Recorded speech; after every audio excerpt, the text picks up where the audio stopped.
Hey, everybody, and welcome back to another episode of Friday Night Fright Night. I'm GC and the host of this podcast, along with the YouTube channel Face the Movies. Today, I'm joined by a very special guest, a buddy of mine. You may or may not have known him, but I really hope that you guys are subscribed to his channel. Awesome dude. And yeah, Keith from High Volume Video. He's joining me for episode 4 of season 2, where we're diving into the 2014 horror slash documentary style movie As Above, So Below. Keith, welcome, buddy. What's up, dude? I'm very happy to be here. Dude, I'm so excited to have you on here, man. Like when you told me that you were a fan of this movie, I got so excited because I don't know. I feel like not that many people I talk to like enjoy this movie or have heard of it.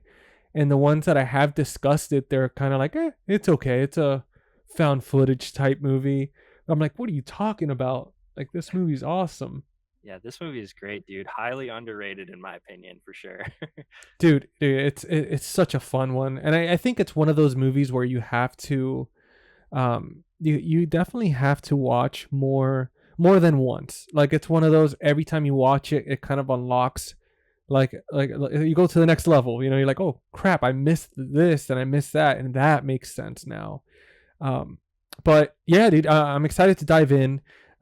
So for this movie, As Above, So Below, like I said, it did came out in 2014, August 29th, and it was directed by the Dowell brothers. Now, John Eric Dowell, or Dowdle, and then Drew Dowdle. And some of their movies that they've done, which might sound familiar to you guys, is the Pugsy Tapes and Quarantine, which is the one from 2008. Yeah, I've noticed that they kind of really specialize in these type of found footage style movies. I believe they've done a few other things, but these are the ones that really kind of stuck out, that are more of are known in the film community, the cinematic community. But we also have a director of photography named Leo Histing, which, I mean, this guy was a force to be reckoned with on set. I mean, this guy did about 95% of the filming all handheld, using minimal lighting, just using a lot of like headlamps for the actors and stuff like that, and really just kind of taking advantage of what he had for the environment around them when it came to filming. And now let's go ahead and jump on to the actors in this film. I'm gonna be highlighting 3 of the main actors that we would all kind of recognize. They've done a few things. One of the first main actors, which is the archaeologist of the film, her name is Perdita Weeks, and her character's name is Scarlett. She's been in a movie you might recognize called Ready Player One. And then we have Edwin Hodge. Edwin Hodge has a bigger filmography. This guy, he plays Benny, which is documenting Scarlett's journey in the film, and he's kind of the one holding the camera, recording everything. And this actor's he's done quite a few movies. I mean, mainstream stuff. The Tomorrow Wars, he's done on Amazon Prime. Some of the Purge movies. He did do the Red Dawn remake, which was pretty fantastic. And then we have Ben Feldman, who plays George, which is kind of like the translator of the movie, but also Scarlett's friend slash kind of love interest in a way. And you would know this guy. Have you seen the show Silicon Valley? Phenomenal, hilarious character in the show. Dude, you know what I know him from is the Friday the 13th remake. Yep, yeah, 2009 remake. He's That's right, man. one of my favorite characters in that movie. He's in like the beginning group, and he's like getting down with his lady, and then stuff goes Oh, down. dude, that death scene. Oh my god, man. Yeah, Yeah, that's where no, I I remember him from. and it's funny because that's kind of what I had on the list. It was Silicon Valley, the Superstore TV show, which is another he does a lot of comedies. He's not really too known for horror, and in the kind of like in the behind the scenes, in the special features of the film, he talks about that, how he doesn't really like to do horror because his wife, like, she cannot watch horror at all. But the Yeah. Friday the 13th he did do, and I think he did like maybe one other movie. Mhm. Um, and then we He's have great in this movie, though. The cast is pretty good. I would say some of the performances can be a little goofy at times, but overall, I think it fits with like the vibe of the movie, like their style of acting throughout. No, and I'm glad that you brought that up, man, because so they spent a lot of time together underground, right? And I mean, this movie was filmed under the catacombs. Like, I mean, not most of it, but a good percentage. I mean, it was filmed in real catacombs during the tourist section and in the illegal sections. They were the first movie to actually be able to get special permits to be able to film underground and stuff like that. And even so they were the only American cast there, and besides the directors. Now the rest of the, like, everybody else between the extras, the behind the scenes people, and then the French actors, which were the other group in the film, the other the other four members, um, they were they would hang out a lot. They had such good chemistry that a lot of the stuff in the movie was improvised, and specifically in certain scenes that they were being recorded without knowing, and they were just kind of all hanging out having the best time. That's And cool. I didn't actually know that. You have like a special edition release of this, right? yeah, I do, man. I do. It's I would have to get back to you on the company that released it, It's not the but Scream Factory one. no, it's not. It was because there's the studio one, there's a Scream Factory, and then there's this one that Okay. comes with the kind of like the lenticular, Yeah, and yeah. it comes with the stills and everything. And this one, unfortunately, it doesn't have all the featurettes. Like the Scream Factory one has certain ones, and then this one has different ones. So I do plan on picking that one up. I know it's a bit of a double dip, but it is worth it to have all that, because I saw all the making of the movie and everything, and absolutely phenomenal. I mean, it was so much fun to watch. I learned so much about this movie really earned more points for me just because of everything that went into it and how simple they kept it. Well, let me show you real quick. I only have just like the basic the basic studio release, but it is kind of cool for like a studio release. So let me show you real quick. Yeah, man, absolutely. The slip cover. Oh, that's A cool. lot of Yeah. people that listen to your show are probably physical media people, right? The slip Oh, cover has absolutely. this like embossing on it with the skulls and stuff. So as far as like standard studio releases go, it's like pretty nice. But yeah, the special features though are bare bones. So even some of the stuff you've already been talking about is new to me. So I definitely want to upgrade as well. But yeah, I did know that they filmed a lot of it um actually in the catacombs, which was cool. There is one featurette on this just standard Blu-ray, it's just inside as above, so below, but it's like a 3-minute thing. It's real quick, but I just wanted to show that real quick. Dude, I think that's the same featurette that mine actually has. It's one of them.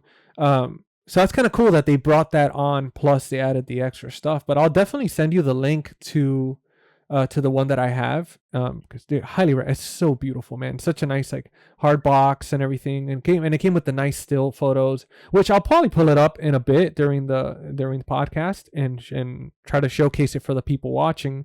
Which I will take a quick second to say, guys, we're not just recording this podcast to be available on Spotify and Apple Podcasts, but we're also recording the video, and we are going to have it on my YouTube channel at Face the Movies. So, make sure if you want to just watch us kind of hang out and showcase some stuff, or just listen to it, you have multiple options now. But besides that, I do want to say, so to finish off the cast and to the actors and stuff. So for the French actors, we had three. Well, I guess I'd say 3.5 main characters along with the American batch, which one of the characters' name is Zed. You have Papillon, Suxi, and then La Troupe, which is AKA the Mole. These are the about Zed too. Oh no, yeah, Zed, which is such a awesome guy, and we're gonna be talking about him because he does something funny in the movie early on, and I was about to blurt it out. I don't want to spoil it though if we're gonna go through the plot. No, you know what? Yeah, after the plot we'll do it, because I that's something I really wanted to highlight, because stuff like that's what really made every character in this film lovable. Like there Mhm, wasn't a character in this movie that I did not thoroughly enjoy and I wasn't rooting for. And mhm. it's rare because there's always one that you hate that they kind of make the villain or the annoying one. And it was great that they had like a real, like a good character arc in this film. That's a Uh, good observation because I wasn't even really thinking about that when I was watching it, but that you're right, that probably is part of what makes the group as a whole, like, fun to be around, even though it's, like, a terrifying setting.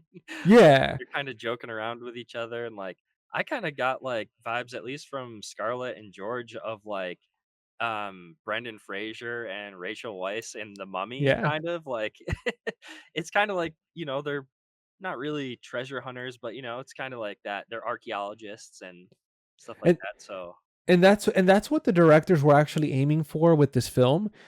They wanted to make kind of a Indiana Jones, Tomb Raider mhm, type, National Treasure, like all in one type film. But obviously, it's like a bit horror based, and it's based on actual, kind of like history. A lot of it's history, a lot of it's literature, mhm. and stuff like that, and poetry.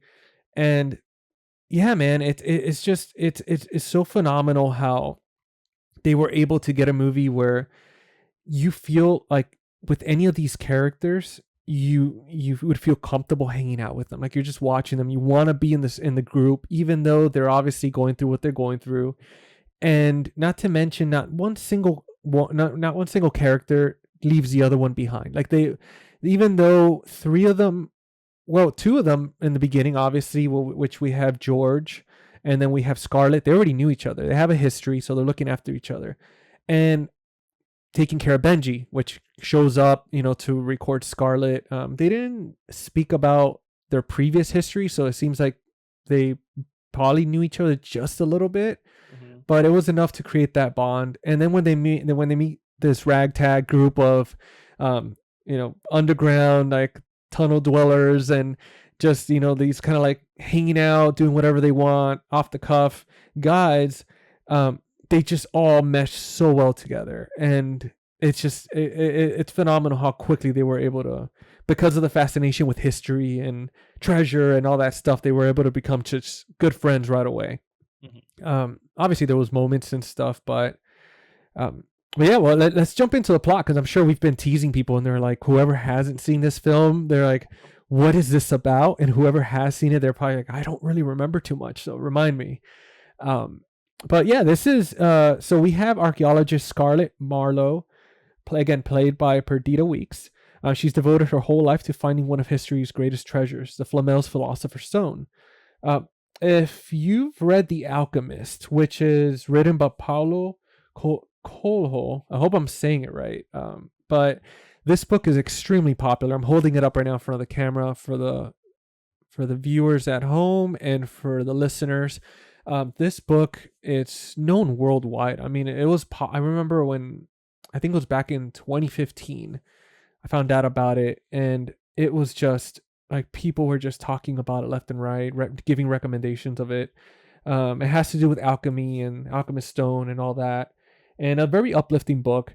But so the Flamel's Philosopher's Stone. I mean, that's pretty much kind of what they're talking about in this book. And according to legend, the artifact can grant eternal life and also turn any metal into gold. Now, when she learns that the stone is hidden underground in the catacombs of Paris, she assembles this ragtag crew to guide and document her historic mission. As they begin their descent, the team members have no way of knowing that they are entering their own personal hell. Oh I man, don't wanna cut you off, but I do have to say, when I think of the Philosopher's Stone and Nicholas Flamel, I immediately think of Harry Potter. dude, I when you said that, like I started saying it in my head. I was like, dude, that's another one that I Yeah. completely missed out, and I'm glad you brought that up. I completely forgot about that. I mean, that's, like, the whole basis of the first book and movie, right? Is, like, the I Philosopher's Stone, and they talk Yeah, about Nicholas Flamel, so some it's isn't it crazy how there's, I mean, again, this is probably the second movie, besides, now that you remind me, of Harry Potter, well, they talk about the alchemist stone, and it's so cool because even in Harry Potter, even though it's supposed to be this make believe world with wizards and all that stuff, they do incorporate some form of like literature and real, like, not, we don't know if it's real history or not, but definitely real literature. Mhm. And Yeah, yeah, I was that's, reading up on it just a little bit. I didn't do a ton of research, but I was just reading up. I read an article about how J.K. Rowling said that she wanted to incorporate, some real life history or mythology into the books. And I think it worked out great. I love the first Harry Potter. dude, that's so cool, man. Like, I'm so glad you freaking brought that up. Um, yeah, man. Like, that's definitely, now when I watch the movie again, like, it's funny. I don't quite remember the first ones. I mean, it's been a very long time. So now when I rewatch them, it's going to be with a whole new set of eyes. I'm just going to keep thinking of this podcast episode of like, damn, Keith. Or But the next time you watch this movie, you're gonna think about Harry Harry Potter. Potter and Ron Seriously. Weasley going into this tunnel and trying to get the Philosopher's Stone. Dude, yeah, and there you go. That's another thing. These guys go into a tunnel, Mhm. like Harry Potter goes into a tunnel, and then it's funny because then the character George in this film, which is a translator, he is wearing like the glasses in the beginning, like the Harry Potterish glasses. So it's kind of funny. Now that I think about it, it's like, huh. But yeah, this is if you're a fan now, obviously, of Harry Potter, horror movies, the National Treasure franchise, this is the movie for you. This is I mean, obviously, it's like I don't want to say found footage film, because even the directors themselves, they don't consider it too much of a found footage, just because in found footage it's found, right? You don't know what happened to the people. With this is more like a documentary Yeah, it's kinda style like a filming. faux documentary. I feel like Yeah. the opening sequence with Scarlet in Iran, that section feels like found footage because it is her just with her little helmet, camera, Yeah. GoPro, whatever it is. Um, but once you cut to Paris and Benji's filming everything, then it definitely turns into more of a real movie slash faux documentary. Oh Which I yeah. think makes it more enjoyable, to be honest. Like, I am a fan of stuff like Hell House and just other, the Blair Witch Project and other like true, if you want to call it in quotes, true found footage horror movies. But I do kind of find movies like this that kind of like teeter that line a little bit more enjoyable to watch because you can tell somebody's actually carrying the camera. It's not, you're not really getting nauseous all the time. They do have like the little cameras that they have on their headlamps that it switches to at a certain point too, but Yeah. I don't get the same nausea, and I just found this movie, at least visually, a little bit more enjoyable than some of those other ones. Yeah, and it's a movie where the way they hand off the cameras, it's different, because I've seen a lot of found footage movies where I'm like, okay, who the hell has the camera? Who's recording it? And in this film, it's so well, like, if you really pay attention between the handoffs and the explanations and all that stuff and the setups Hmm. throughout the entire film, there isn't a moment where it isn't consistent with, like, it, and you never forget that one of them is recording the other. Hmm. And they made sure of it. That's why I added on here to talk about the cinematographer, the director of photography, Leo Hinsting, because I got a ton of notes from watching his interview, Hmm. and how he really worked on making sure, like, he wanted this to be as like rugged and documentary style as possible, and to not end up being like one of those found footage movies where, it kind of loses itself, and then it loses the realism of it. Like, this movie, you watch it, and from when Scarlett is on that bus recording all the way to the very end, everything is meticulously calculated. So it just, you, again, it never tries to take you out of it. Hmm.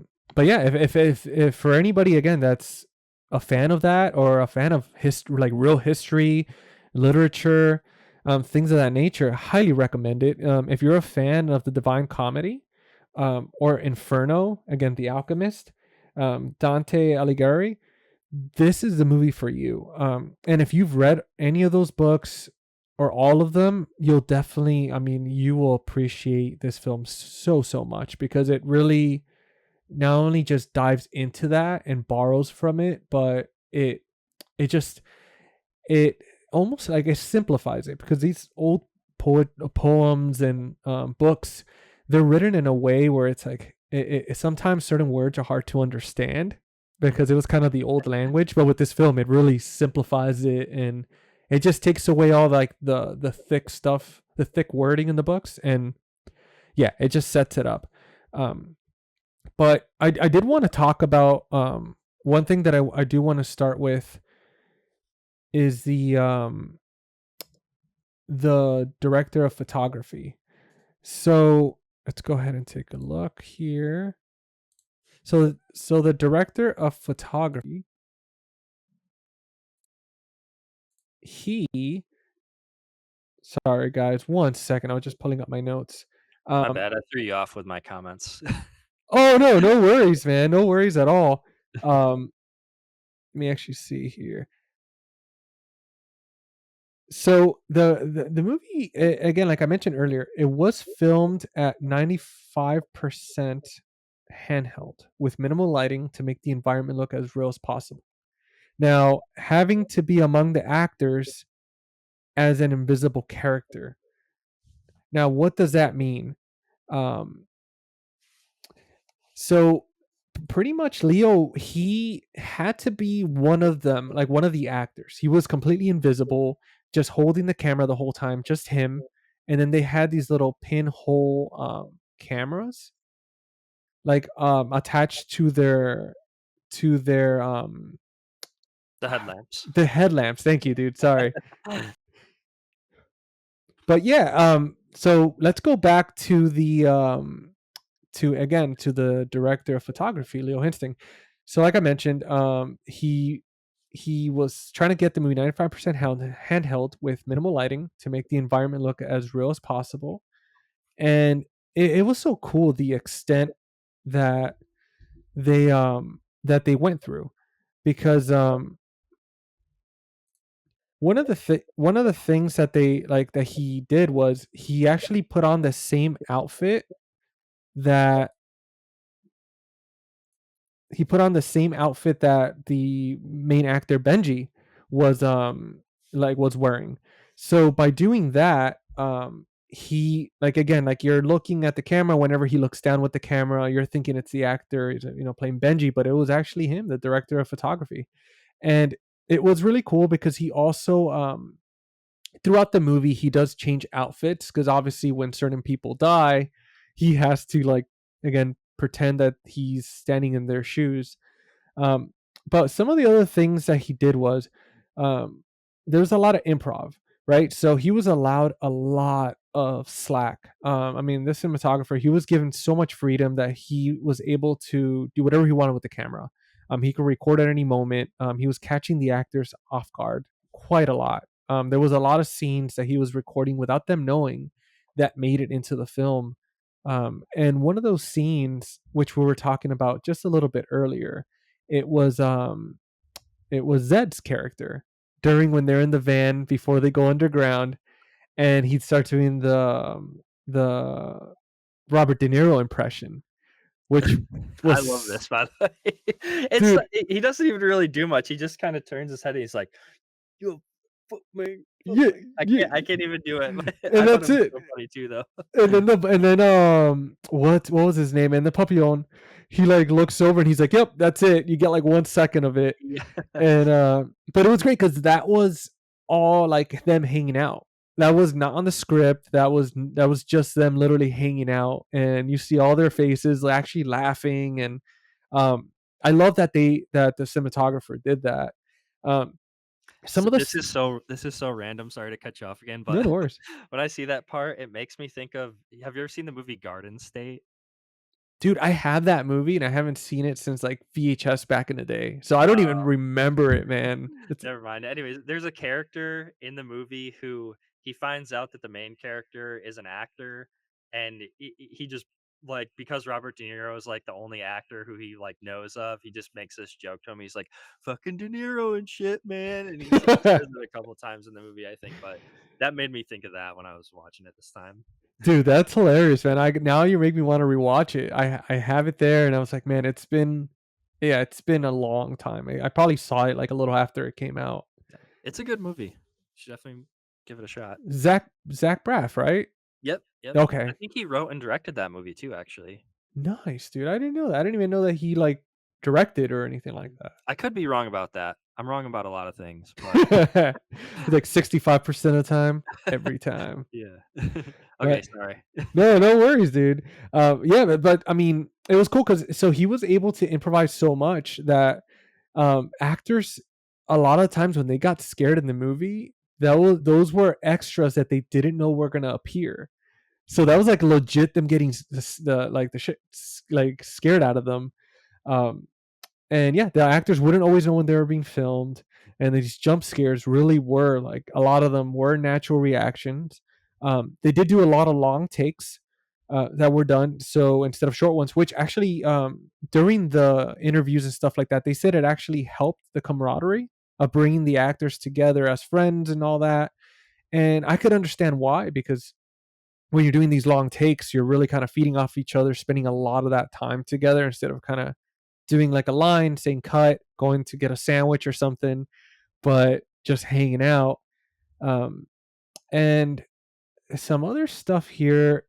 So they had to also create a special helmet.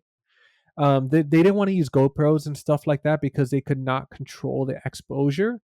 So Mhm, they came up with this special helmet that the actors would wear that would have like this point of view shot, like pinhole cameras, and that's how they were able to, control the exposures and the low lighting and stuff like that.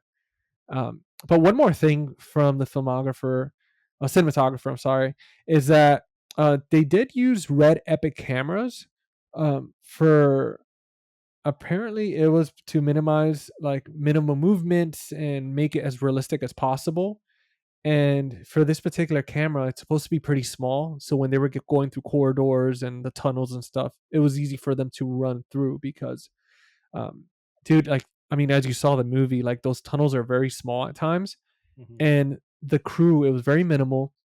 And they were literally running with their arm up like this, like guarding their face pretty much with their forearms, um, getting like the brute hits from all the walls and the ceilings. And this was something that was happening a lot, especially with the directors. They were chasing them down the corridors and stuff, and they were looking through their small screen as they're recording, and they're just like running into things, but they're just again just running through and having a bruised arm afterwards, which something that was pretty cool. Yeah, it seemed like a pretty rough, well, I guess not super rough, but not ideal conditions for filming a movie for sure. But it is Yeah. cool that they went with like the red cameras because it looks nice. Like I was saying earlier, like I would prefer to watch a movie that was filmed well rather than something that's all shaky and blurry and it's gonna give you a headache while you're watching it. So Oh, dude, absolutely, man. And like I like the fact that it was especially for being underground, like the way it was filmed, it looked so good. Like it looked really good, really yeah. clear. You could see all the details. And this is just a Blu-ray too. Like it's not even a 4K or anything like that. And I would even say that the Blu-ray itself is I mean, we wouldn't even I would love to see a 4K with like a booklet, maybe Second Sight Mhm. would do this one with a like nice booklet, like with even more in depth and stuff like that. But yeah, the Blu-ray is fantastic. Um, Absolutely, yeah. I haven't seen the. I know you have the studio release, and if like it looks good, if that one looks good, I don't know if the one that I have anything was done differently, or if the Screen Factory was either upgraded to a 2K scan or something like that. Well, we were talking about that in the group chat. Remember when I found it? I was at a Barnes and Noble and I found like the Scream Factory release of it, but it was just the slipcover. I took the movie out from I the bottom just to remember look at it real quick, and somebody put some other movie. Like they took the slipcover and put it on a different movie, and I was bummed. that But yeah, sucks. I thought that was a 4K, but it's not. It's just a Blu-ray. So I'm assuming they probably look the same or at least similar. But yeah, Yeah. 4K would be nice for sure. Oh, absolutely, man. I mean, I hope one day it gets the boutique treatment. I mean, I hope it's one of those movies that, because it does have a cult following, and that's why we're talking about it, man. I mean, we both are huge fans of this film. I know quite a few people were excited about this podcast episode, and yeah, it was just one of those that the reviews are mixed. A lot of people hate it, but then a lot of other people love it. And when I did read a lot of the reviews, the negative ones at least, it was people mostly complaining about it not being like that scary. Like that was a lot of the complaints. That blows my And mind because I think this is actually there's very few movies that do scare me and give me goosebumps and chills, like, while I'm actually watching them. And this might be embarrassing to say, but I get scared watching this movie still. oh yeah, I mean, dude, I get claustrophobic watching it. I mean, if you're somebody that's claustrophobic, comfortable in like tight, dark spaces, very like either religious or very spiritual, just anything of the sort. Like, man, this movie will make you uncomfortable because Mm, not only is it recorded in a real location where there was like millions of bodies, like actually dumped down there, and you're seeing actual skulls. yeah. That they You mentioned the claustrophobia, and another movie that I wanted to bring up too that this is kind of like brother sister to is The Descent, I think, yes, because of all the claustrophobic moments. Like specifically, I don't know if I'm jumping the gun here because I'm not sure if we're gonna dive deep into the plot or whatever, but one moment specifically when Benji, the cameraman, gets stuck in the when they're crawling over a bunch of bones to get from one side to another, and he gets stuck and he starts like hyperventilating, and then on top of that, you also hear the cultist people chanting and, like, singing or something. They're just, like, moaning or chanting or something behind him, and he's like, why don't they stop singing? Tell them to stop singing that stupid song." Like, that part gets my heart pounding for sure. kinda like the music playing right now, where it's like as he's there, it just gets intense more and more. Yeah. I don't know No, why those cult people, when they run into them, all of our main characters don't really seem that bothered or nervous about it. But if I saw those people, if I was in their shoes, I'd be out of there. I'd be like, I'm not going any farther. I'm going back. The police can arrest me. Like, dude, and it's funny that you brought that up about Benji because funny enough, he was the only one on the crew that was actually claustrophobic, and he was really like that wasn't him acting. I was Like gonna that say, I would believe that if he actually wasn't acting. Maybe he did get stuck and was like, dudes, I need help. no, yeah, like he was like when he went in there, he was really having like that whole claustrophobic thing, and like he was just freaking out. And again, man, like they did like for something like that, like you could tell that like you could see the terror. Like obviously he knows he's acting, but being in that tight space, no matter how controlled it is, it was like the guy was just freaking out. And I'm glad you brought up the Descent because that was one that I did want to talk about. I want to bring up. It's perfect, like double feature between these two. I mean, man, like if, Absolutely, yeah. especially on a rainy day or something. There's a lot of movies you could double feature with this. You could double feature The Mummy, The Descent, Harry Seriously. Potter. The, National Treasure. Yeah, Like just throw a little Disney watch Disney after this one so that way like yeah. you kind of cleanse the palate a little bit. Uh-huh. But yeah, man, this movie is like and again like what you brought up for the cult like that music that the music that they were playing, they were singing.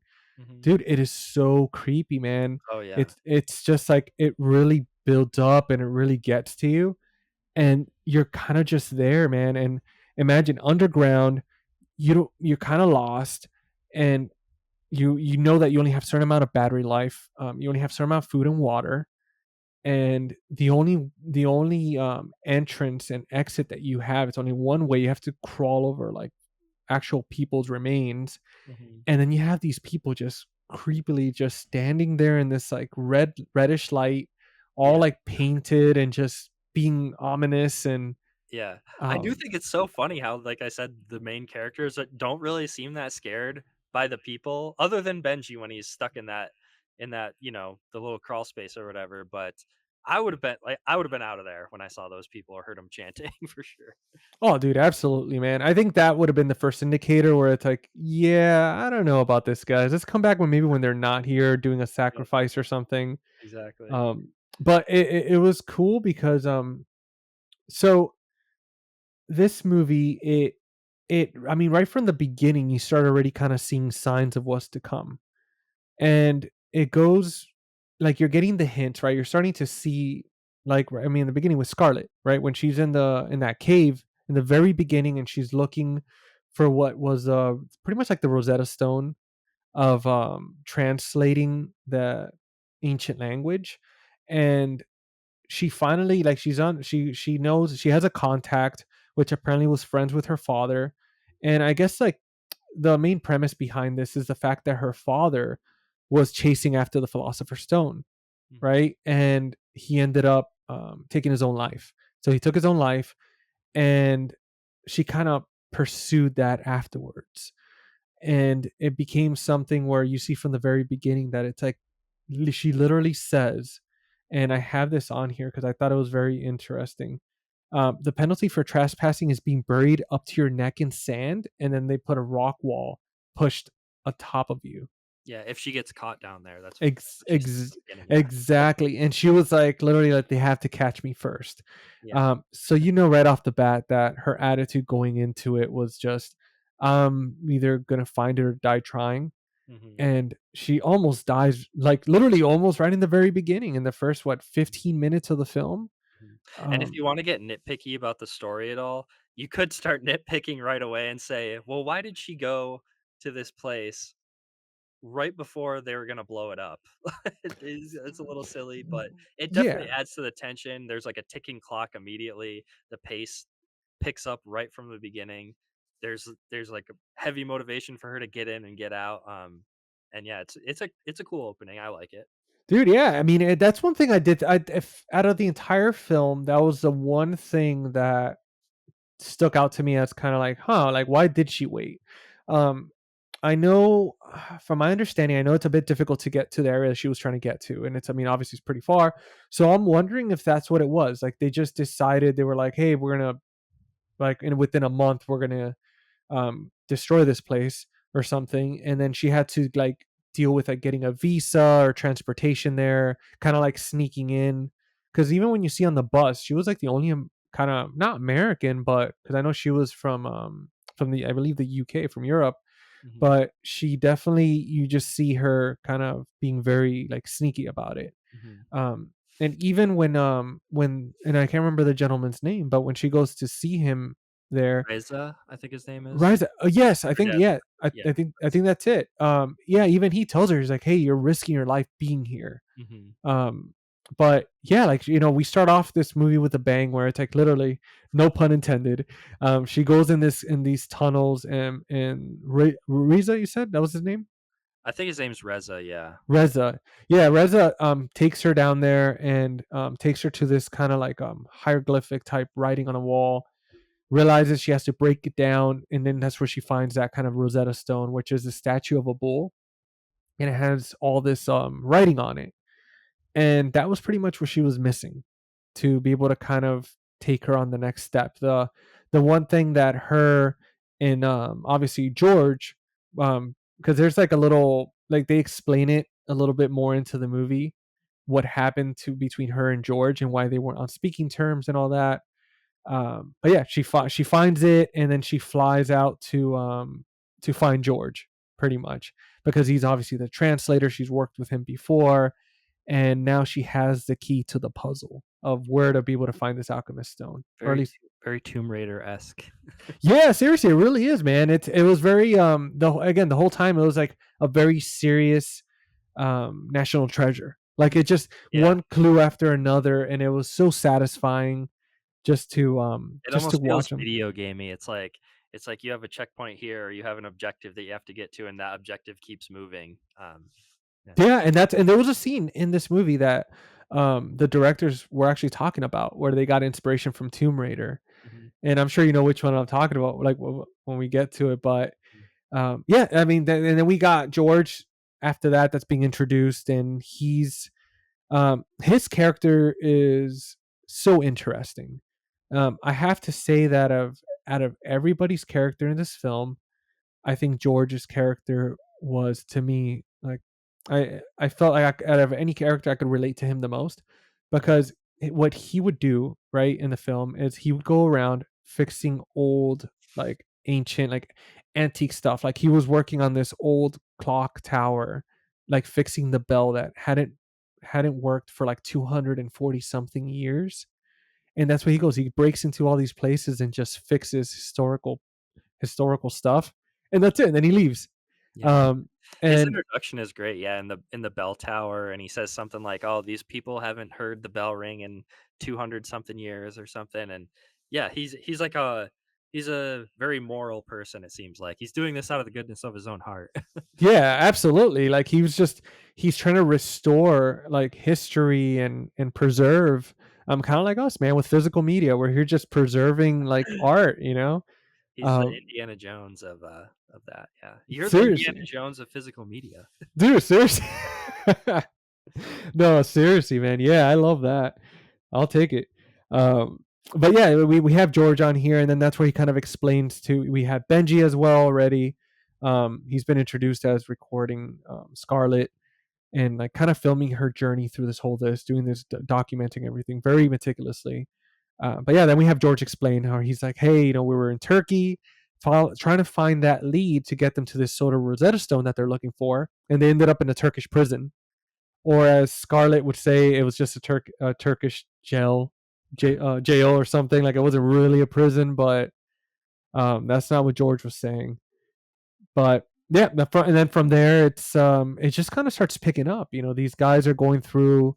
They go to this old museum, and they're able to find the stone that belonged to, like, it was like Flamel's like tombstone that he carved apparently himself, and he had a message on it, like a hidden message, which again with this Rosetta Stone, so to speak, that they're using, they're able to kind of translate and find the hidden meaning behind his tombstone, Mhm. which I thought it was so cool the way they did that with Lighting it they on fire with the chemicals and whatever, with the yeah, cleaning chemicals. I thought yeah, that was so brilliant, and again very national, because I think in National Treasure they do the same thing with the map, if I'm yeah, not mistaken. They rub some chemical something on it. yeah, it's been a while, but yeah, I remember something like that. And I think it was also, and I think this is an actual fact, where back then there would be like hidden messages and stuff like that, where you would use something like lime, like Mhm. something very citrusy, to be able to, or acidic, to be able to kind of decode, no, not decode, but to show that hidden message. Hide the message, yeah. It's like Yeah, Frodo's ring, you get it hot and then you can see it. yeah, there we go, man. I love how it's like we're able to find all these movies, and it's like it all makes sense. Yeah, they're all connected in one way or another. But yeah, so here we are, you know, they finally have their lead, and again, man, I mean, this movie really starts picking up, you know, introducing characters. And I mean, we only really have 6 main characters in the film. You could count 7th, which is the mole, but his character's not introduced until when they're like more into the tunnels. And then he also doesn't have too much dialogue.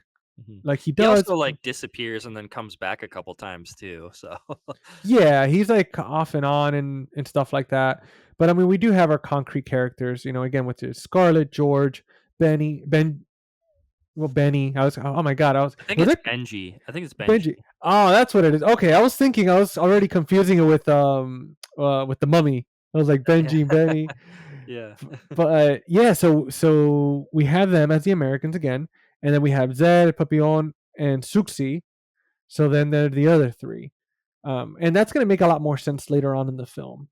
But yeah, so man, with this movie, I'm gonna take a pause. You know, just going into more of like because I don't want to go into like step by step, because I know a lot of people listening have already seen it, Mhm. and a lot of people that are listening, they're probably gonna want to watch it, and I don't want to spoil it too much, because I do want to leave some fun stuff in there for them to see. But dude, I have some questions for you, and I'll answer them too afterwards. But I did want to ask you, when did you see this movie? Like, did you see right when it came out, or? I remember seeing this in the theater. I remember getting pretty hyped up because the trailers were really cool. I just like the whole idea of it taking place in the catacombs. I've never like been to Paris or been in the catacombs, but I also wouldn't really say I'm like a big history buff either. But I have always thought that the catacombs are just a weird, cool thing about history that's real. So I thought the setting was awesome. So I was in.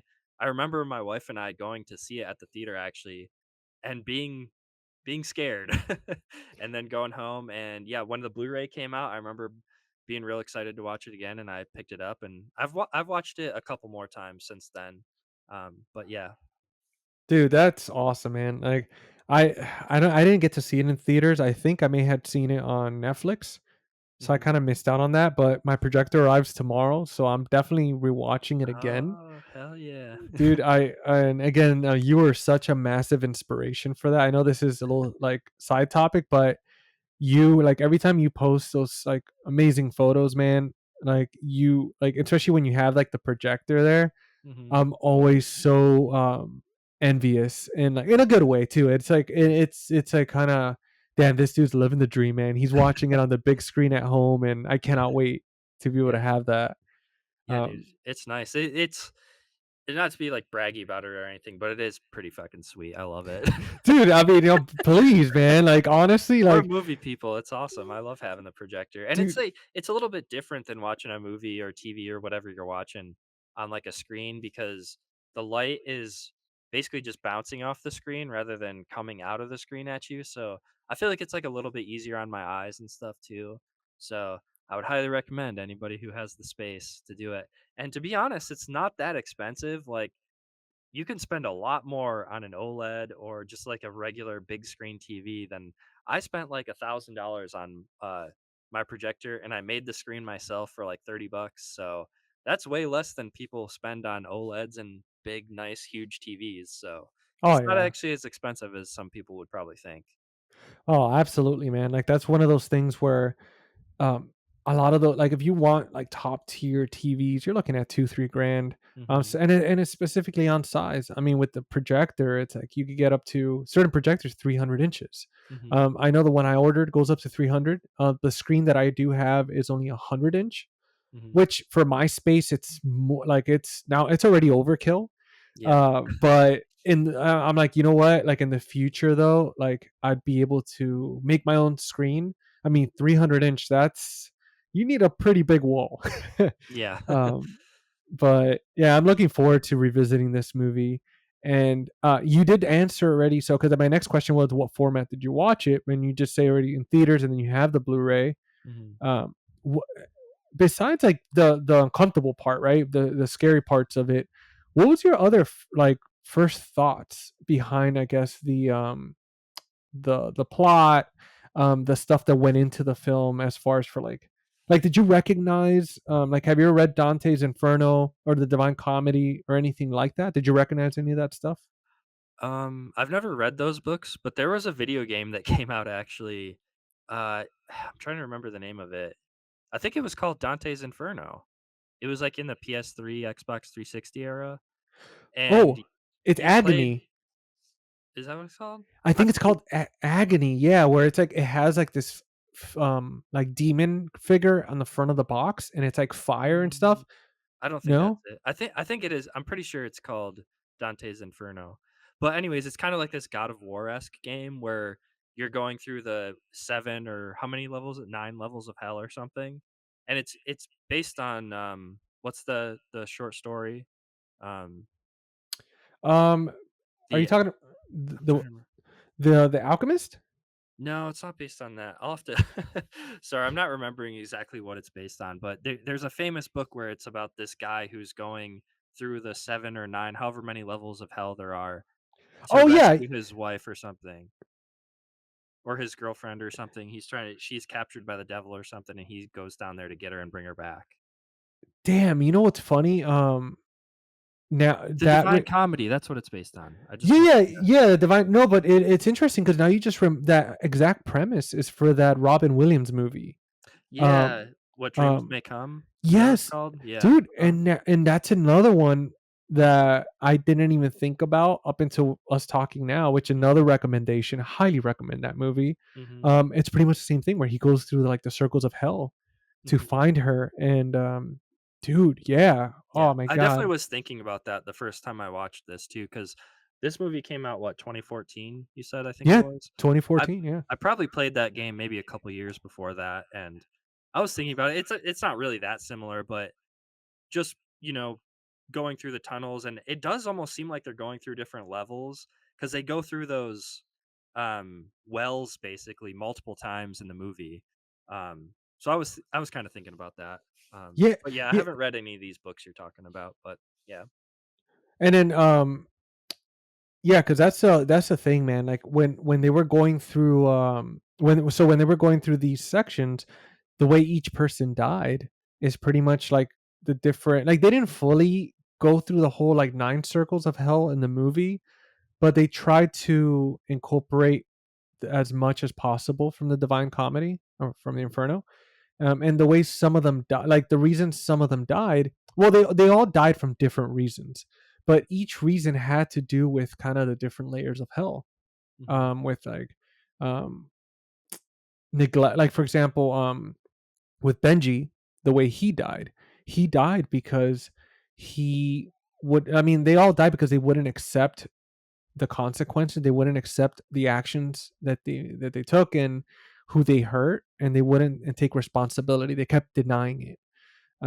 And that's something that happened with Benji, right? Where you see from the very beginning, where there's like this woman, this creepy woman, which we see throughout the beginning, like 3 or 4 times, especially in the catacombs, where she's the one that's like the leader of that cult underground. Hmm. When they were doing the singing and stuff, and she keeps following, like not, I don't know if she was following him or being in the same place at the same time, but when she'll walk by him, it just give him this death look, Hmm. and you could tell that he looked at it and he was like, "Oh, this person looks familiar." Hmm. But he couldn't remember. And it turns out, from my understanding, that that he got her pregnant and disappeared or Oh, something. wow. And I he, didn't catch on to that. yeah, and he never owned up to it. And that's why you see when Benji dies, um, like like she jumps at him and she's holding a baby. Okay. I didn't even notice the baby, and I've watched this movie at least 5 times. Dude, yeah. That's crazy. And if you pay attention in the very beginning when they go meet George at that Mhm. museum, Yeah, he, I know you see the lady, like, at the club, and yeah, you see her a couple different times. yeah, but with Benji, where he makes that comment when she's with Scarlett's watching George flirt with the girl that works at the museum, Mhm. and then Scarlett goes, "Oh, she's very pretty," and then Benji's like, "Yeah, she's very pretty, and she has very nice legs." When he Oh, made that comment, you could tell he's like, he's very he's a ladies man, he's yeah. very, like, and then the same thing again at that club when he sees that woman walk by, he keeps checking her out. Then when they're inside, he sees her through the window and he keeps like staring at her, and it just progresses that way where you could kind of tell like he's a respectful dude. He never says anything weird or anything to Scarlett or nothing like that. Very gentleman, but at the same time, you could tell it's like he's got an eye for the ladies. So when Mhm. that happens, it's when it all made sense. When it's like, oh, okay, like it, Yeah. and that's why I mentioned in the beginning. This is a movie you got to watch a few times because there's so many. There's so subtle inserts in this film that you'll miss. Like literally in that scene, it was like the blink of an eye.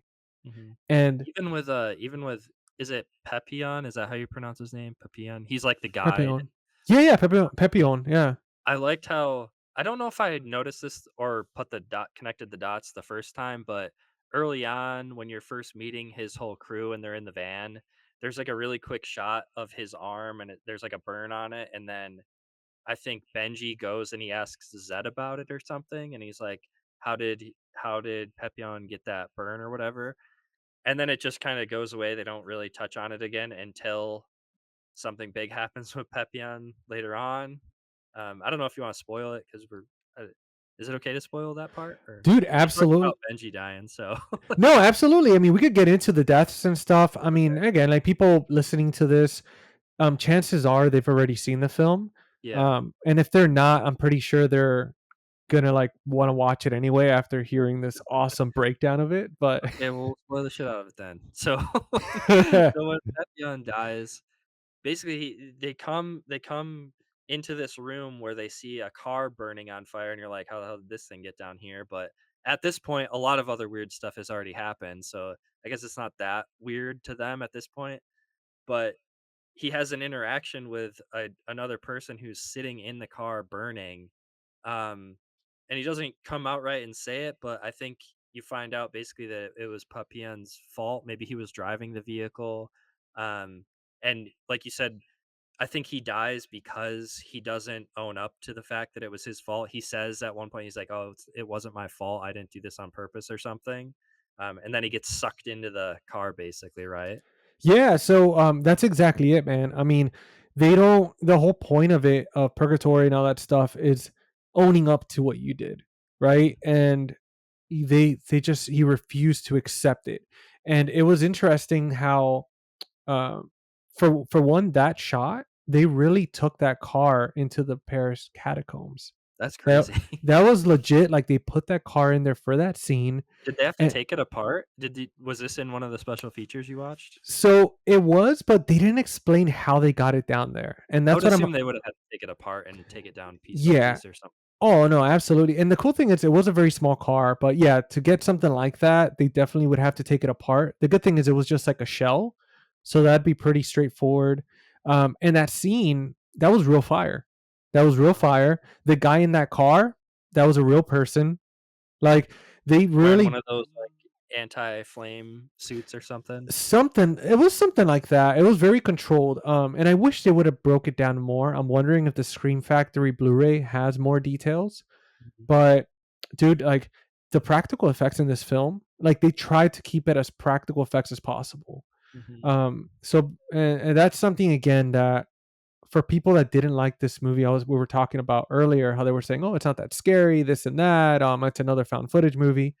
Um, Honestly, man, I'll defend this movie till the end, because clearly they completely missed the message behind it. I mean, again, it's not found footage per se, and the mostly practical effects.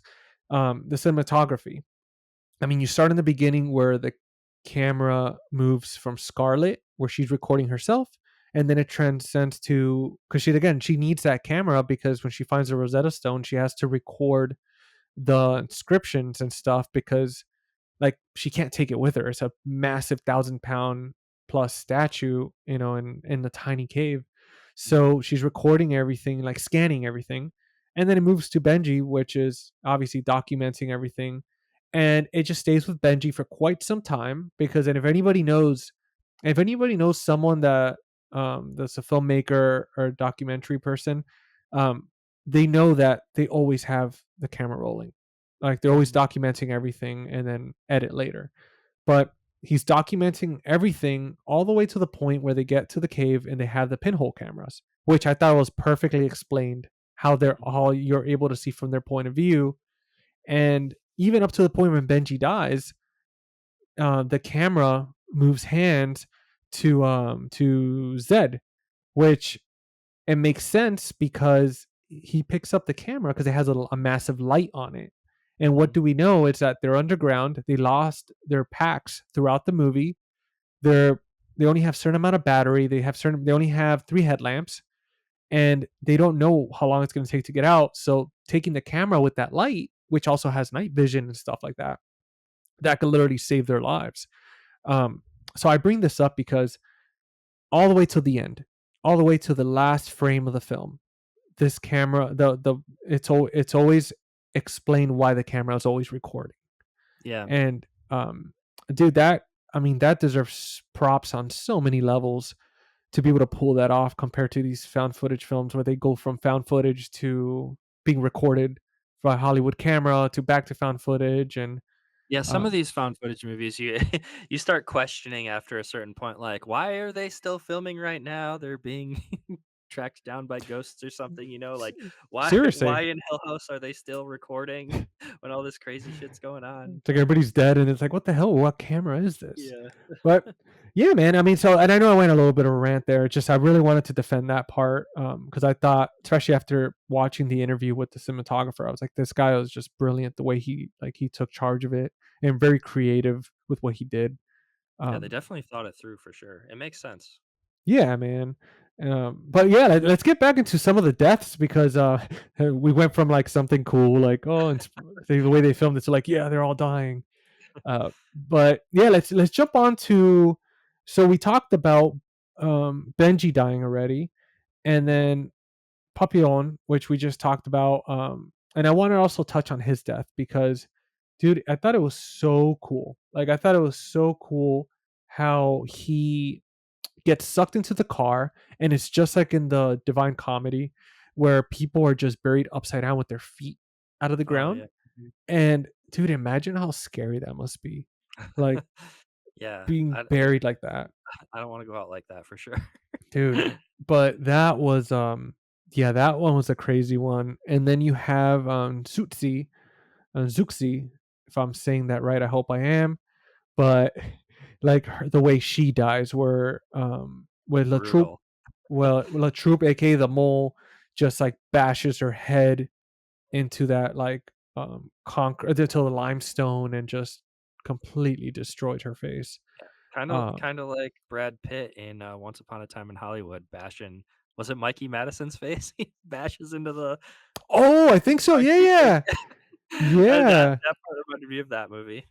If we're gonna dude. continue the joke, y- no, I love that. Like when I think whenever something comes up like that, we have to bring it up because it's pretty cool how um I wonder. I don't think the no, because that was Quentin. I don't think Quentin would have taken that from this movie, oh or no, no, but it's the same kind of death that it made me think yeah, of when I watched it this time. dude, that was a brutal one, man. Yeah, Um, they're and both then brutal. and then you have yeah, seriously, like imagine how long it took to die. Like I mean, I think for Suxi it was pretty like after the second blow maybe, because like that guy was like very powerful, man. Like the way he smashed her up like that, it was like he was not human anymore. Um, but yeah, Don't you they have also try to use the Philosopher's Stone on her? Is that something we haven't really talked too much about yet? But there's a couple different points in the movie where after they find the stone, they actually are able to use it to heal people. Like earlier on, Suxi's arm is busted up, and they use it successfully to kind of heal her arm with, I don't know, magic. yeah. But then don't they try it again on Suxi after her face is smashed, and they're just like, nope, it's not working. Pretty much, yeah. So Scarlet tries, but it's one of those things. Unfortunately, like it cannot bring the dead back. That's what she Um, says. Yeah, and another thing too about this movie, again, like the name "As Above, So Below," it just goes into like the whole alchemy and 9 levels of hell and all that. Where as of as above, so below on Earth, it's kind of like a mirror, right? It's a polar opposite. So if this philosopher's stone works above on Earth, then underground it's not going to work. And this is something we find out throughout the film, where she realizes that it's within herself. Um, and that's pretty cool how they were able to explain that, because so they go under, so they get to the beginning where they find the philosopher's stone, right? They find this hidden chamber, they find Lamel, they find his body there, and it's completely preserved, like not even mummified or anything, like he's just pretty preserved. And they're like, wow, this guy's been here for like thousands of years and nobody, no, what was it thousands, or was it like 500 years or something like that? um but yeah, pretty preserved there, just sitting there, like laying there. And they see the whole thing, they see it on the wall.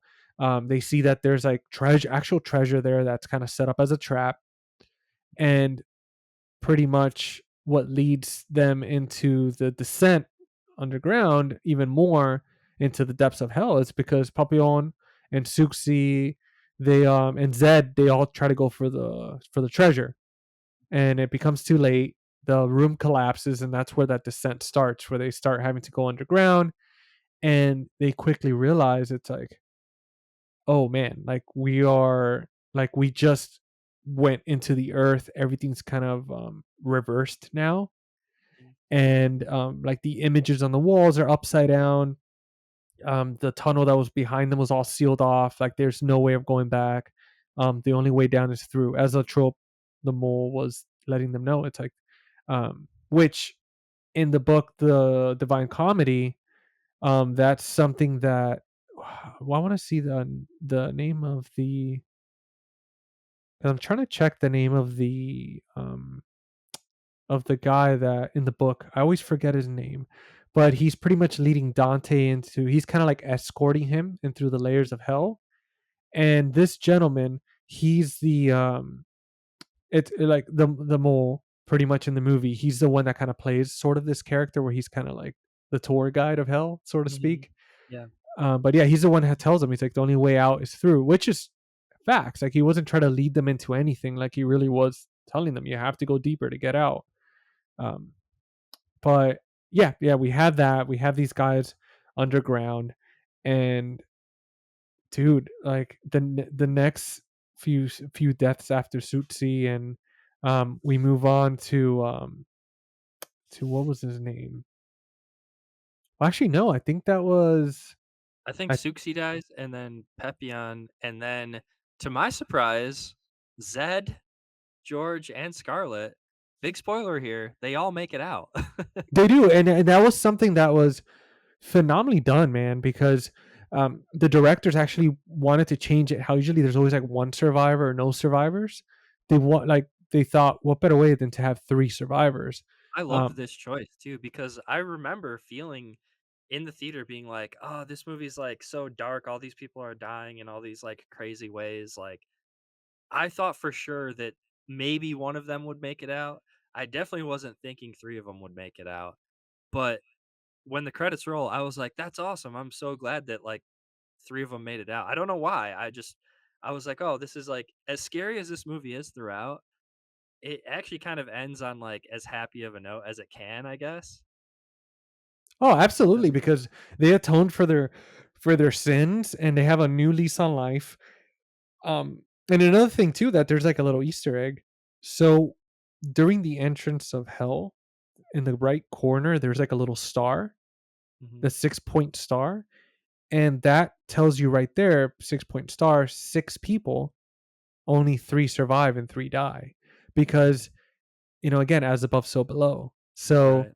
that was a cool thing that they explained on there, which I didn't catch in the first like three times of watching the movie until I really paid attention. Yeah, Um, I didn't catch on to that either. That's really cool though. yeah, it was one of those like, that makes sense why it makes sense why they made it. And I thought it was like the way the camera changes at the end. And I know we're going a little bit ahead, but like the way the camera changes at the end where it flips over. Um and that's another thing I want to bring up with the whole filming. They did that so when Zed, he gets out and he backs up to close the manhole, he hits it with his foot and flips the camera over. So that's why they Oh, were able to make that smooth transition, because he does that by accident. And instead of a kind of like doing like that camera magic when they're like moving it around themselves and stuff, I thought that was so perfect. Like the entire time the camera was being carried, being used, it was no floating cameras or nothing like that. So I thought that was pretty cool at the end. yeah, it is cool how there a lot of the stuff you're talking about I didn't even catch on to, but it is really cool that there's all these different layers to this movie that like visually and thematically they kind of like mirror each other and the visuals and the camera movements and all that stuff like the thing at the end that you just talked about. It's cool that that reinforces the themes of the movie. It makes it when you think about that stuff, it makes the movie sound and feel a lot smarter than maybe you would think the first time you watch it. Oh yeah, man, absolutely. Um, it's and again, and that's why I defend it so much. And I wanted to do this episode because it's not just like a horror movie, but it's more a play on like an old poem, old literature, like history. I mean, they were also showcasing Paris. They were showcasing kind of the dark side of Paris, the dark history of Paris. And I mean, what other movie could you say they got a permit to film in the catacombs, and especially in the illegal parts? Mm, They were able to do that, man. These guys like would during the day, there were certain corridors, certain entrances hidden in Paris. There was one that they were using behind this hospital. So every day their trailers were right across the street. They would have to get a bunch of blood, mud, um, dirty clothes, like pretty much. And then they would have to go across the street through the parking lot of this hospital behind this dumpster into this tiny little like door to go down a ton of flight of stairs and to end up to these like tunnels and corridors and be down there for a certain amount of time. And it's like they couldn't even like pee if they wanted to, because then you have to go through a whole mission. They have to stop production. mhm. So they had to go down there. Dude, they're cold. It's dark. Wet. It's wet. Yeah, the oxygen is different down there. It's not as clean. They're dealing with a lot, man. And not to mention when you're underground in those type of environments where even like the sound travels differently. because even the directors were talking about that. You almost start hallucinating. It's kind of I don't know if you've ever been in an isolation pod, kind of like Stranger Things, where what's her name with 11, where they put her in the tub and they cover her eyes and her ears, so she's able to like really focus, and she's like floating in the salt water. That's Like, one thing that's a scene that we didn't talk about, and a cool thing about the movie that I don't think we touched on either, but the sound design is great throughout the movie, but specifically in that scene where it's what you're talking about, I think, when George kind of first falls into it's towards, like, the middle of the movie, George falls into a small, like, stream in the there's, like, water in one of these tunnels that they're in, and then all of a yeah, sudden, it sounds like you're underwater or something, or in one of these deprivation chambers like you're talking about. yeah, absolutely. It sounds like if your ears are underwater, man, Yeah, and like, I hated that part. I was like, "Ah, I don't like this." yeah, It was like when weird. when they first happened, I was like, what the hell's going on? Yeah, I'm, And like, it banging my ear like, "Am I?" Yeah, and it makes you feel very uncomfortable. I mean, that's the thing about this movie. It's not so much about the scares, but I Mhm, appreciate how they try to make you uncomfortable. I mean, the whole theme of it is claustrophobic. It's dark, it's dingy. Even when they mess with the audio, like mhm, with that scene or talking about the scene with the phone ringing. mhm. I mean, the It's very fact effective, for it sure. is because it's like that old phone, man. It's so creepy the way it sounds. The way they perfectly covered it in dust. Like Mhm, even when she picks it up, it was just fantastic. mhm, Like you could just see even when it zooms in, like you could tell it hadn't been touched, which mhm. was great. And I that, love, like, gong sound that you hear a couple times, yeah. for some reason, just hearing that is, like, terrifying to me. And at Uh, one point too, I think you hear like the trumpets of hell, mhm, like through certain parts that I thought was like absolutely phenomenal. Um, Another thing too was the piano. mhm. The piano was absolutely fantastic, Yeah, when George and starts playing that song and he tells some story about how he's like, "We used to always play this song, but, we could never finish it because one of the keys didn't work." And then he plays it, and then just hearing that thud of the key not working, because he just told that story in, like, a creepy, campfire feeling way, it's really effective. Even just hearing the thud of that key not working was pretty scary. oh, dude, I know, like like the way they built it up, man, like it was so well done. Like the fear, like in his Mhm, face, like in his eyes, and it was so subtle. Like mhm. I loved it, man. I And probably sound like a huge wimp, like, saying that all this stuff is scaring me, but I'm not making it dude, up. This stuff is pretty scary. This movie is scary. listen, like that itself, like, that's the thing too. It's like people that watch like Hellraiser, Friday 13th. I mean, these old school Italian horror films, they're used to certain grotesque, right? They're used to certain intensity in horror movies. This is a movie that the horror behind it is a discomfort of like stuff that could Mhm. like, and like that it's more, it almost felt like it could happen to us. Like, Yeah, the cause the thing that makes it scary to me is just the thought of, like, you touched on it earlier, like, being stuck underground, the claustrophobia, and the fact of, like, so, like, I'm not really a religious person, but I did go to church when I was a little kid, so some of that stuff kinda sticks in the back of your mind a little bit. You're like, "If this is true, this is probably what it would be like, if you're stuck in hell or if you're stuck in dude, purgatory."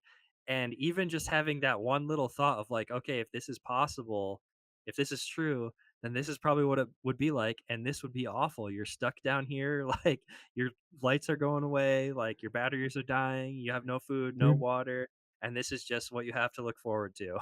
Absolutely, and that's exactly what happens in these situations. I mean, the amount of people that have disappeared in the catacombs or in other tunnels and stuff.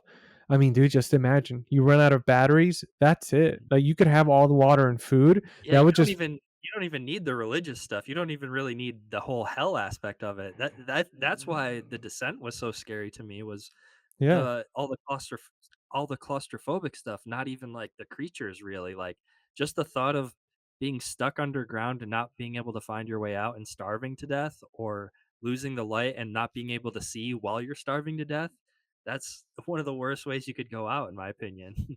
Dude, it freaks me the hell out, man. Like the thought of that. Like, and see, that's the thing. I can watch like these Hellraiser movies or these other like horror movies, and I'm okay. Like, I'm fine. I could sleep.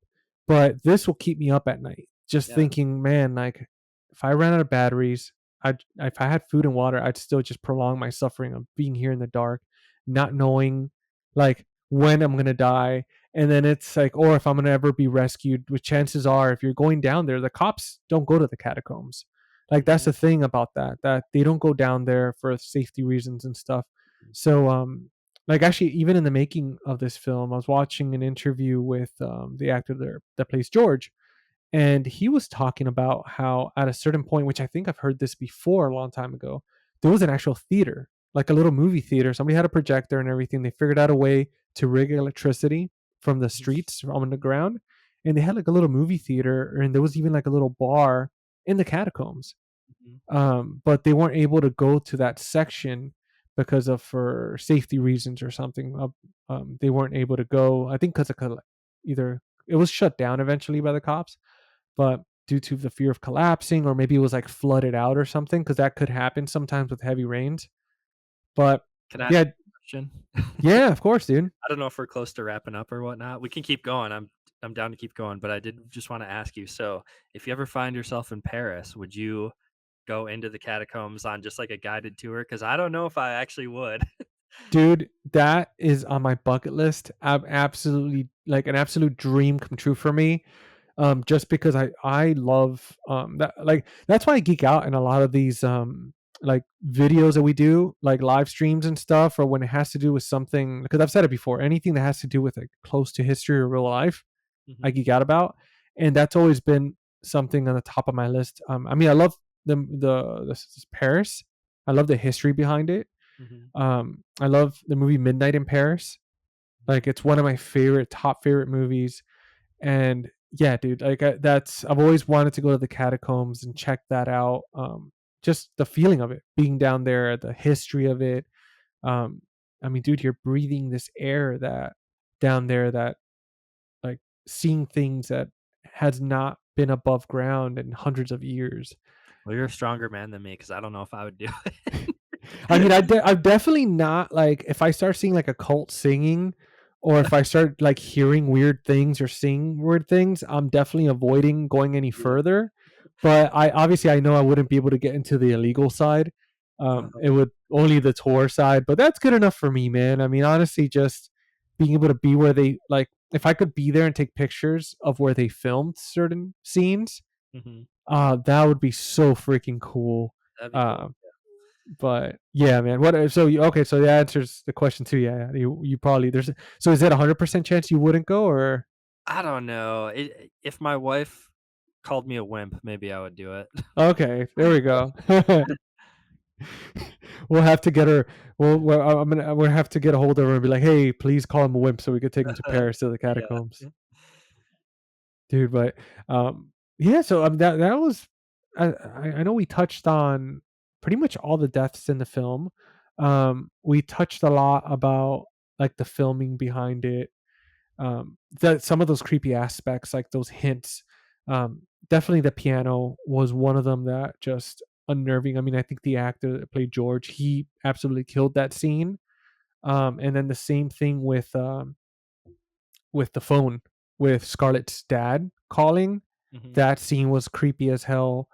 um and I think when they found obviously the mole, that was a big one, I think, and that's why Zuxi died, because I forgot to mention, I think she was, something happened where she had probably left him behind, or was or didn't go or something, but that's why he killed her Okay, out of that makes sense. anybody. I didn't even think about it like that, but yeah. Yeah, because you could tell, because she keeps kind of like checking on him. She's always the one checking on him. She's always the one that's kind of like, because at first I thought it was Papillon that was the one responsible, but then with the whole car thing, I was like, oh, okay, so it was Zuxi. Yeah. So each person, and then obviously you have Zed, which he talked about him as well. He had a woman, got her pregnant, and he wouldn't take owner. He wouldn't own up to the fact that it's his baby. Mhm. Um, so that explains everybody else's, and then obviously George, where he thought he killed his brother, like he let him drown when they were kids. Um, and then Scarlett not answering the phone, the guilt of not answering the phone the day that her dad took his own life. Um, but let me see here because I want to go through my notes see if there's anything else as far as for that we didn't go over. Oh, okay. There is something that I did appreciate. I like the fact that the tone of the movie never turned into a romantic film, and that George and Scarlett never kissed except when she was trying to save his life. Like she was trying to kind of bring him back, and she Yeah, did that's the what ends up bringing him back, right? Because, like you said, it's like she finds out when she goes back to replace the stone, and I think she thinks she's gonna find another stone at first, but then she wipes the mirror off and she sees yeah. her own reflection, which is a really cool thing. And that's like how she discovers that it's like you said, it's within her. Um, and there's some line, I can't remember exactly what it was, but it's something about it's when she's talking about as above, so below. It's like something within you is what's within you is what's outside of you. So What you perceive the world to be. Yeah, that's yeah, what it is. yeah. And that's in the Alchemist, dude. That's in the book of in the Alchemist. That's a big message behind it, which is Hmm. you know whatever you feel on the inside, that's what you're going to perceive in the world. Hmm. And you have that power in you all along. You don't need like the stone. Hmm. Um, but you know what I like? I did appreciate that. I appreciated that a lot of these movies, horror movies, at the end they like you know they it becomes like a whole romantic thing and this and that, but like the only romantic parts when he tells her he's like oh that and towards the end when he thinks he's like if something happens to him that time in Turkey like we talked about earlier was the best time of his life, Hmm. which I'm assuming is because that's when they got together or something. um but that's as far as romantic as it got. There was never hand holding like that. There was never kissing or nothing. Hmm. um even at the end when they hugged, like they didn't even kiss, like it was just like a group hug of kind of like we did It's like it, a three-way hug. Yeah. dude. Yeah, and it I loved that scene so much because the look of relief, like their body language, like dude if you look at her, um she didn't even have shoes on because during the scene when which we'll talk about real quick, she loses her shoes because like the dead, the lost souls they were trying to take everything like from her. They were trying to strip her completely, Hmm. like they talk in the book, the Divine Comedy. 'Cause that's how it is in hell. They strip you completely off your, like literally take your dignity, everything. But even to that point, dude, like they're completely filthy, and you could just tell they were kind of over. Like they were so happy to be above ground because of filming most of the movie underground that they were just relieved and like, thank God it's over. Like we made it to the last scene, Hmm. and we survived, and they just quietly part ways, which Hmm. was like it spoke volumes to me compared to just actually saying anything. Hmm. um, but that scene, I do want to say, do you think that Scarlet, like, do you think that she took the philosopher power within her, like now that they escaped, or do you think that stayed down there? Um, I don't know. I feel like it's one of those things where maybe it only works when you're down there. But I don't know. I mean, maybe it'd be pretty cool if she got to bring that power back with her to the regular world. Yeah, because that's what I thought, man. I was like, okay, so she went through all this, right? There is a stone, she found it, and then she went through hell. But oh, you know what? I might have answered it because it makes sense. So you go in, right? You go in through earth, you take the stone, and then in hell, you have to put it back to be able to get the power to get out to survive. So maybe that's what it is. You're right. Like it's one of those like there's no way of getting it out Hmm. because it's just kind of once you go in and like the door locks behind you. Hmm. Um, and yeah, okay, so I guess she didn't take it out with her. And complete segue, but speaking of doors, how cool was the fact that they incorporated that ancient Egyptian like style padlock in that scene with the stones where they had to move certain stones in order? Yeah, this is the To, Goonies moment. the Goonies Yeah. movement, dude. Yeah, like that. Dude, that's another thing about this film again. Like, they incorporated so much research and so much factual history. Mhm. Like, There's a lot of fun riddle solving yeah, in these like different rooms that they're in. Oh And yeah, yeah. the one where they have to find the right stone or else the ceiling will collapse on him. It's very Goonies-esque, and I They like stuff like that. they get crushed. It's Yeah, like, oh, okay, so if we move the wrong one, like, yeah. let's be careful then. Mhm. Do you think there should have been a sequel made for this one? I'm fine if they never make a sequel. I mean, it's been over 10 years now. It's kinda crazy to think that this movie is over 10 years old now because it doesn't seem like it's that old, but, I mean, I would be happy if they decided to make a new one, and I would also be fine if they decide not to. Yeah, a part of me, like a selfish part, wishes they did a sequel, but at the same time, the way they left it was very closed but open, sort of. Because now I'm realizing, okay, there's no way she could have taken that power with her. Because up until this moment, I kept thinking, I was like, man, if they did a part two where like she had the power with her, but then it's like, yeah, but then what else are they gonna do? They're gonna go on some other adventure or something, or I was gonna ask what would you want if they did a sequel? Because I can't really think of I wouldn't want them to do the Philosopher's Stone again. I would want them to do something different, I guess, but I don't know what that even would be. I definitely think if they did a sequel, it would almost have to be a different group of people too, and then maybe you could have one or the other, George or Scarlett, show up at some point or something.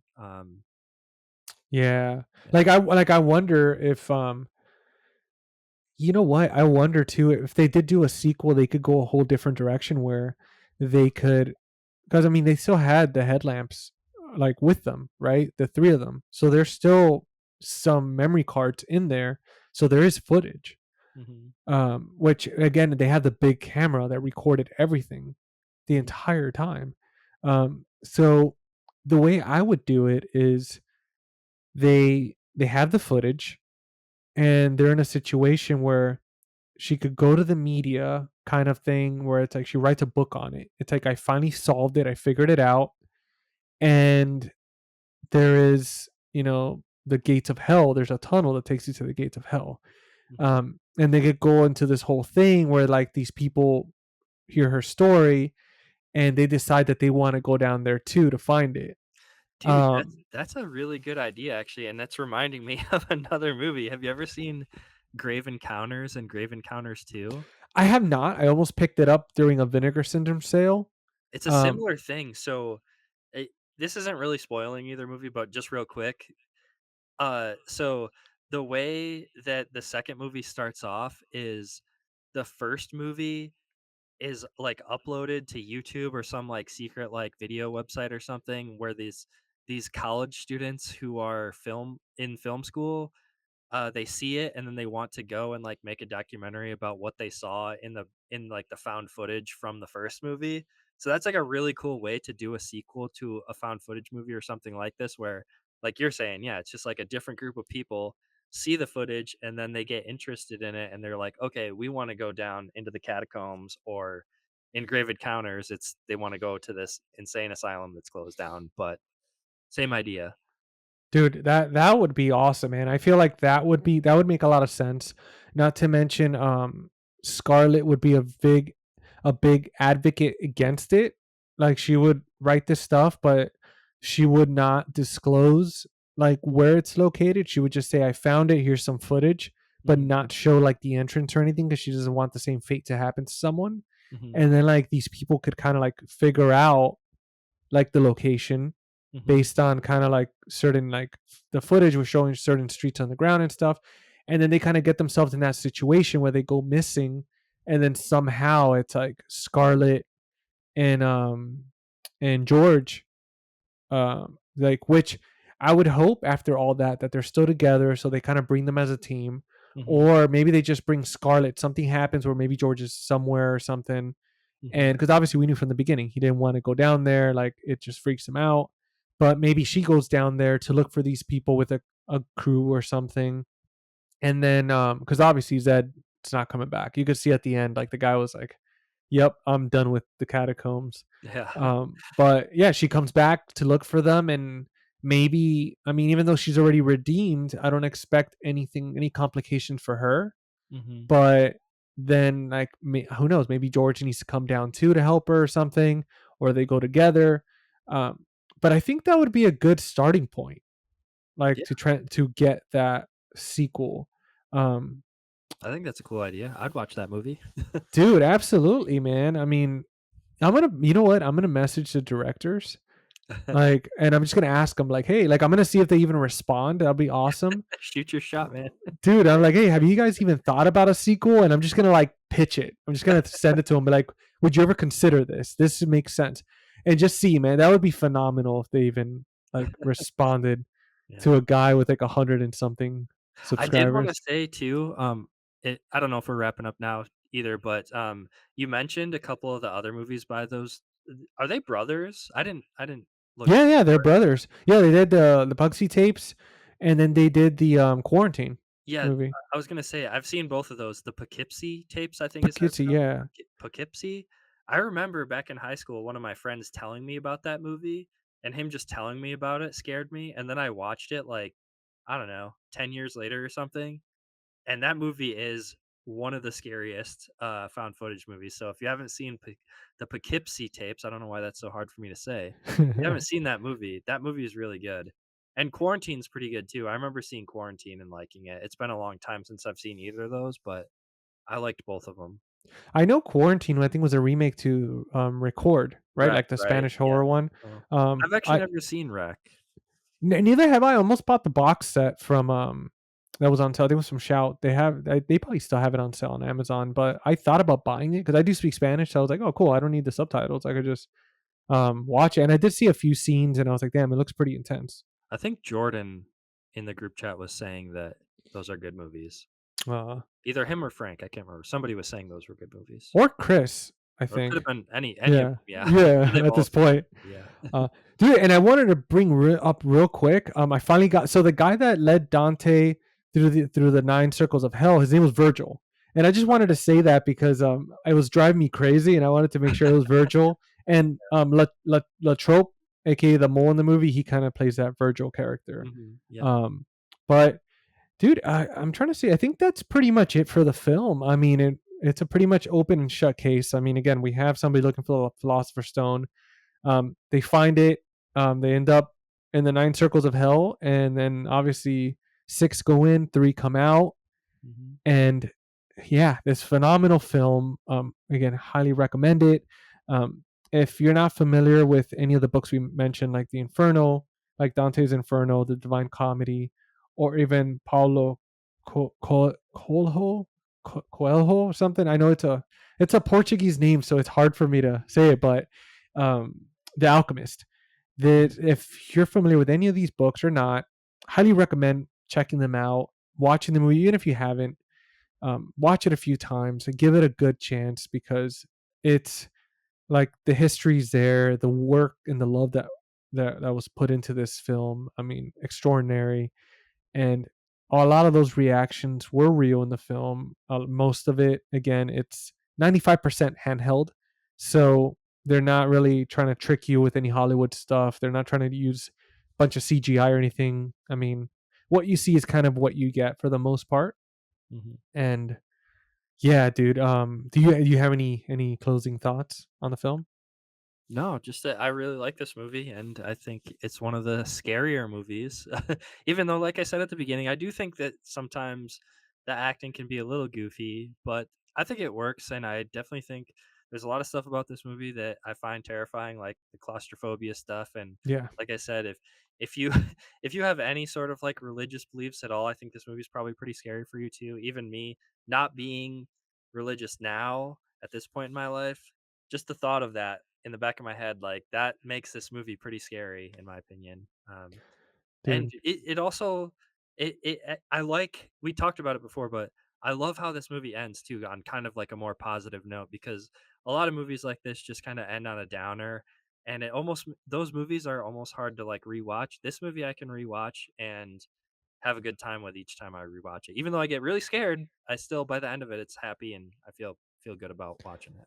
And you know what? It makes you think at the end too, because it's one of those like as you go through this journey with these characters, you yourself start thinking about stuff, maybe decisions that we've made in life, and then at the end of it, when they kind of pretty much repent and they're like accept what they've done and Mhm. take ownership. and they get through and they make it to the end, they're like literally reborn. I mean, they came out of this hole from hell and with a new lease on life. And it really is, huh? It's like one of those surprising, now that you mentioned that, it's true. It's like it's one of those movies that it's supposed to be horror, but it ends very uplifting, even Hmm. though obviously there's deaths and stuff and all that. But in hell, it's very uplifting. Three people survive, which is incredible. And we didn't Um, even talk about like the final scene, like before they get out and go out of the manhole or whatever. But they like you said, they kind of forgive each other or forgive themselves for the sins that they've done. They ask for forgiveness, and then they hold hands, all three of them, all kumbaya like, and jump down the hole together. And dude, it yeah. is like a kind of an uplifting thing. You're like, okay, the power of love and forgiveness and stuff. And friendship, yeah, Yeah. no, they how they trusted Scarlet, because that was the whole thing. It's like, in order to get out, not only did they have to take accountability, but then they have to like trust Hmm. trust her. Like it's, Hmm. I mean, trust each other, trust themselves, but mainly like they trusted her and to go in. And that was phenomenal. Up until that scene, I think out of the entire movie, that was probably like one of the scariest parts. Those like hooded figures. Oh yeah, we didn't even talk Like, about those guys, no, but we yeah, did like the not. smoke is coming off of them, and yeah, those Yeah, dudes are creepy. like those stone creatures, the demons, which they're in the Divine Comedy. They really are, like they're in hell and they have like these sharp teeth and they're like these, like they're made out of stone. Hmm. And yeah, like when they bite George and he almost dies and stuff. um I do also really like how when Scarlet is like she totally backtracks. It's a very short section of the movie at the very end when she's backtracking to take the stone back and then gets the power or whatever, and she's making her way back to George and Zed because George had been bitten by one of these stone creatures. And I just love that. I kind of laugh when I saw this part this time on watching it. Um she I know. comes back and she picks up the camera. I think somebody had dropped the camera Yeah. in this, like, scuffle with the stone people or whatever. She picks up the camera and then, like, punches one of them in the face with the camera. I don't know if you caught that. Dude, no, so there was, and it's funny that you bring that up because there was two moments, right? So they made it very grounded in that scene, because in the stone people attack George, so Zed drops the camera. Mhm. um and so she, like when she runs back for the philosopher to put back the philosopher stone, I was gonna say velociraptor stone. But when she runs back, she punches one of them in the face, but Yeah. she leaves the camera because she realizes it's dead weight. um Okay. so that's what was smart about it, which was normally But like in doesn't another. doesn't she I could be misremembering this even though I just watched it, but doesn't she pick it up on the way back and then punch him in Yeah, the face yeah, with the yeah. camera? So Okay. when she Yeah, so when okay. she goes to get like that the philosopher power, yeah, she runs past it, punches the stone creature in the face, and then gets it, runs back, picks up the camera, punches another one in the face. Oh, so 2 And, of them got it. yeah, two of them got it. They got the hands, man, and it was so funny. It was so funny. I laughed. That was the one scene where like I really laughed Yeah. because of how comical it was. It was so dorky. It's like she punches him, runs, comes back, then picks up the camera, and she's like yoink, punches him, and yeah, and then that's it, man. And then saves George, gives him a little kiss, and they jump in that tunnel and hope for the best, and yeah, come out on the other side changed and reborn and forgiven. Um, and that was a scene actually that I was gonna bring up, the whole Tomb Raider scene. That's where they got the inspiration from. The brothers that wrote and directed the movie. That scene when she's running back and forth. That's Mhm. why it was filmed the way it was. It was kind of almost like Tomb Raider ish, like Yeah. video gamey. Mhm. It's But like she's speed running because she's already been through all these other rooms and tunnels and stuff, so she's yeah, speed running her way back and then back again. dude. But man, this was an absolute blast doing this episode with you, dude. Mhm. I know it took a bit for us to get it recorded, but well worth it. Um, I am so grateful for you to jumping on, man. Like I've been wanting to do something with you like this for quite a while now, man. And I know that with the live streams, usually it's a little bit hard for you to be able to get on stuff like that. So I really appreciate you like taking the time and jumping on. And dude, is there anything that you're working on? You want to let like everybody, all the listeners and people watching, know where to find you and stuff like that? Yeah, dude. Thanks for having me on. I had a lot of fun. I love listening to your podcast with Cinema Whiplash and all the other people. And yeah, I do wish that I could be on more of the live streams, but it's just kind of hard for me with a new baby to make it to a lot of those. So I'm thankful for you having me on and working with my schedule, doing it at like a little bit different time. But yeah, you can find me on YouTube at High Volume Video and Instagram. I just put out a video today talking about some Criterion Collection movies that I picked up and watched. And yeah, I have a podcast as well that you can find on Apple, Spotify, and it's also I upload the video to my YouTube channel as well. The podcast is called Return to Videotech. And yeah, I'll have to get you on there sometime, dude. This was fun. We got to do this again. And Dude, I would love to join you guys, man. I mean, I watch, like, I don't listen to them. I watch your podcasts, okay. just because like I every like I some there's some times that I'll listen to a podcast, but since I work from home and Hmm. I'm not like really I I'm not like driving too far or anything enough where I could like listen to one. So a lot of times I just like watching, and I like watching like kind of like the expressions and like Hmm. when people, I don't know, something about it, man. Like watching the people like laugh and react to certain things that just really like gets me like immersed. Yeah. And as Um, physical media collectors too, in our yeah. show at least, we like showing off our cool box sets and stuff. So Oh yeah, absolutely, man. And yeah, guys, if you haven't already, which I'm hoping you are, but make sure to follow Keith. Make sure to subscribe. I have the little barcode here that I set up in the corner of the screen somewhere that way. So go ahead and scan that, and it'll take you to his Instagram. There we go. And then underneath too as well. Make sure to like, subscribe, all that good stuff. For the next episode, still contemplating what film to talk about. I'm really tempted to talk about the movie Stay Alive. I don't know if With I've seen that one. no, it's with Sophia Bush, Frankie Muniz. It's about that video game that they play, and it's like, Okay, I uh, don't think I've seen this. dude, yeah, it's I love it, man. It's a guilty pleasure for me. It's a very under the radar movie. I personally, I love the storyline and everything. It has a good amount of like big actors in it, Okay. surprising. Or so that's some one that I'm contemplating maybe for the next one. But guys, yeah, if you're watching, again, make sure to subscribe to the channel. If you're listening, make sure to follow this podcast. Also, follow on YouTube, Face the Movies. Make sure to comment on this video or this podcast episode on either Spotify or Apple Podcast. And yeah, let me know what you think. Let me know what ideas you guys have. What other movies you want to hear about? The podcast itself is mainly horror movies. That's why it's Friday Night Fright Night. So yeah, it was an absolute blast. And on that note, guys, we survived the catacombs. We made it out of the 9 circles of hell. Keith, dude, once again, thank you so much, man. Dude, I appreciate you. Love your stuff. And guys, we will see you on the next one. Peace. Later, guys.